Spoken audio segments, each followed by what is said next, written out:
Hi, I'm Danny Rich, and welcome to the Judgment Zone. If you've tried sharing your Christian faith with people around you, I bet that sooner or later you're going to run across that wild claim that Jesus never said he was God.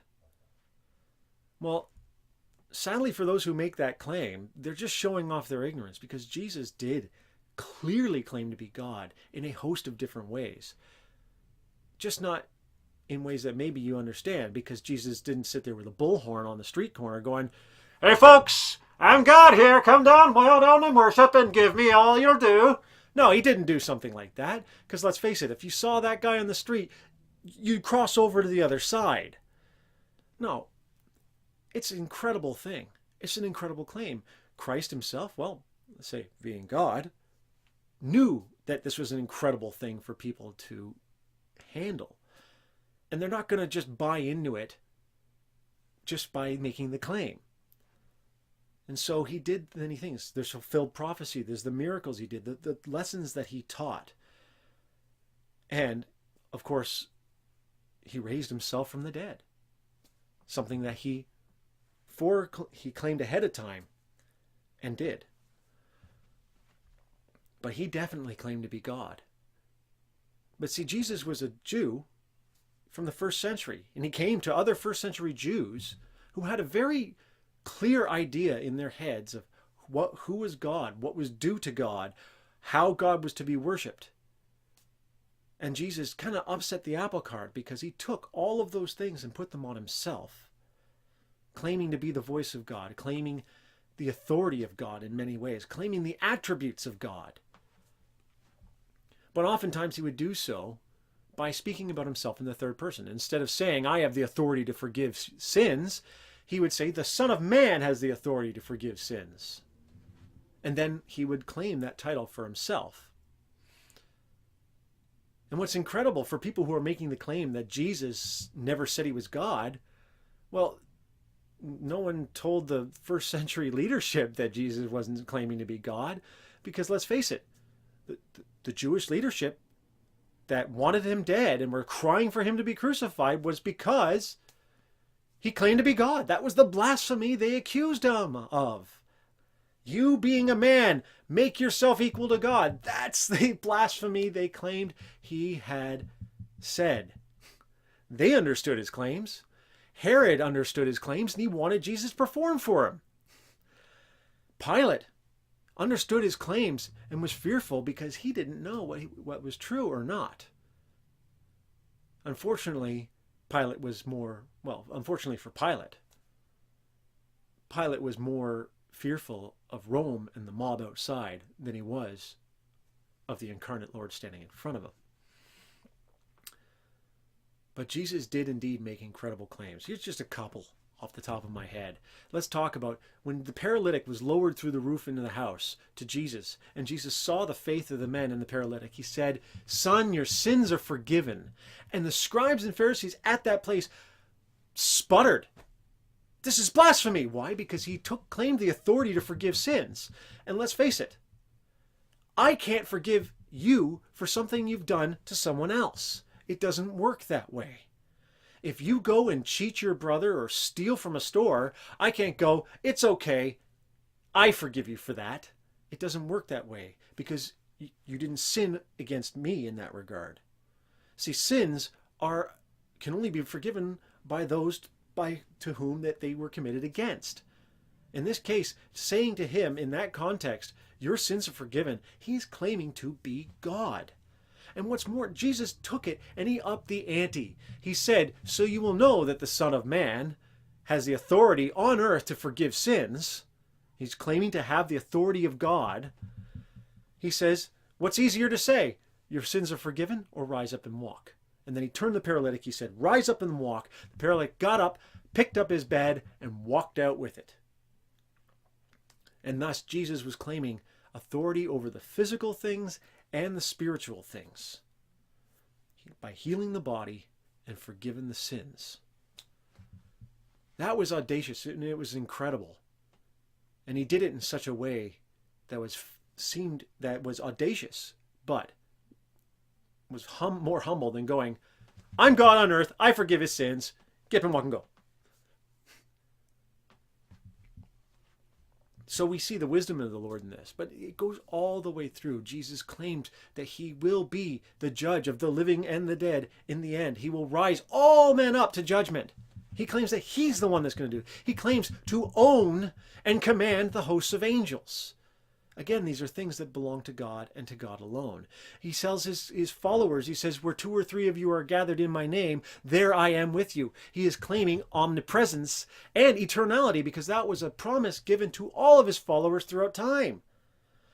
No, Jesus made many, many bold, audacious claims of himself, claims that nobody else made in that age. No, and it really comes down to this, is that Jesus also did some other things. Jesus actually did claim to be God. He didn't use the word God because that wasn't what they said back then. He was into a dispute with the scribes and the Pharisees, and he said, Abraham rejoiced to see me. And they said, you're not even 50 years old. How you've not met Abraham? They were just incredulous that he would say such a statement. And he says, but verily, verily, truly, truly, I tell you this, before Abraham was, I am. See that I am that he said there? That, to the Jewish understanding, was the name of God, the name of the burning bush, the name of God speaking from the burning bush to Moses in the wilderness, who led the Jewish people out of Egypt, who led them through the wilderness, who led them into the promised land. No, he was claiming to be Yahweh Elohim, the Holy One of Israel, and there was no mistake about it. That was incredible, that was audacious. That was one of the boldest things he ever said, because that was incredible blasphemy to the Jews, unless he really was God. And when it goes beyond just what he claimed about himself, there's also the other little issue. The fact is that Jesus accepted worship as God. When he saved his disciples in the boat, they worshipped him. And this is something, again, in the first century context. He was accepting worship as God. He had just performed a miraculous, supernatural power over nature. And they worshipped him, and he accepted it. He did not rebuke them for it, because if he was a good rabbi and he wasn't God, that was blasphemy. And he should have called them out for it. When he was risen from the grave and he met the women by the tomb, they worshipped him. They clung to his feet and worshipped him, again in the same context, as God.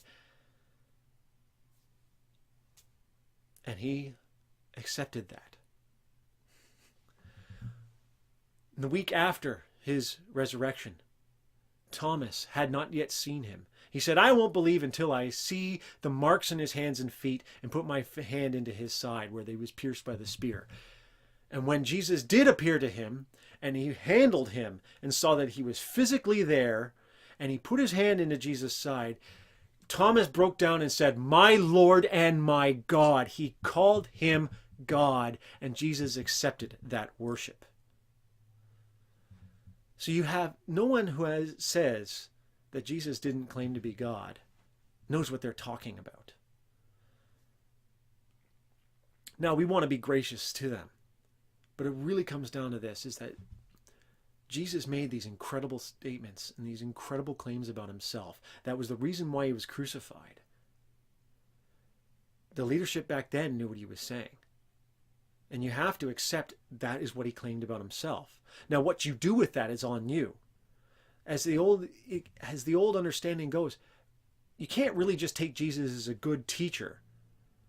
Because if he was just a good teacher and he wasn't God as he claimed to be, he was either lying because he wasn't God and he knew it and he lied about it, which you can't be a good teacher. You're not a good moral man. You shouldn't be someone that people are following if you're lying like that. Or he wasn't God and didn't know it, which means he was insane. In which case, how could you be a good teacher if you're insane? The other option is he was God and he knew it, and that is what he claimed. So he was either one of 3 things. He was a liar, he was a lunatic, or he was the Lord incarnate. Now you have something to do about that. You can't come to Jesus and say, I'm going to pick this part of you and that part of you and cast out the stuff I don't like. He doesn't give you that option. He said, again, one of his incredible claims that puts the mark on his deity. He said, I am the way, the truth, and the life. None come to God the Father except by me. He claimed to be God and the only means of salvation and to be reconciled to God. There's no other way, according to Jesus. So you can't have him as a good teacher and reject him as God.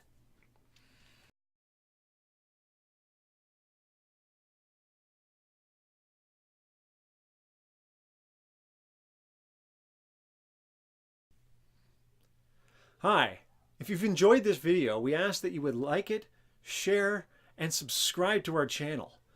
We also would encourage you to make comments, give us suggestions for topics for the future, questions that you may have, and as always, we appreciate your prayers. So please, go in the love of Christ.